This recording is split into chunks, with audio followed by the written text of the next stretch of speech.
Jamhuri ya Muungano wa Tanzania, Wizara ya Elimu ya Sayansi na Teknolojia. Taarifa kwa umma. Wizara ya Elimu, Sayansi na Teknolojia imeona taarifa potofu kupitia mtandao mmoja wa kijamii kuhusu kutofunguliwa shule Januari 2026. Wizara ya Elimu inapenda kutaarifu umma wa Tanzania na wadau wote wa elimu kuwa kalenda mihula imeshatolewa na wizara kupitia waraka wa elimu namba 5 wa mwaka 2025 na waraka wa elimu namba 6 wa mwaka 2025 zilizotolewa tarehe 19 Novemba mwaka 2025 kuhusu mihula ya masomo kwa shule za awali, misingi na sekondari kwa mwaka 2026. Kwa kuzingatia kalenda hiyo, shule zitafunguliwa tarehe 13 Januari mwaka 2026. Hivyo, Wizara ya Elimu inaomba chapisho hilo lipuuzwe.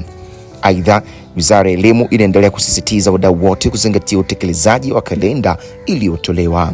Imetolewa na Mkuu wa Kitengo cha Mawasiliano Serikalini, Silvia Lupembe. Hii ni sauti ya Rami Ramsey kutoka GA Lens.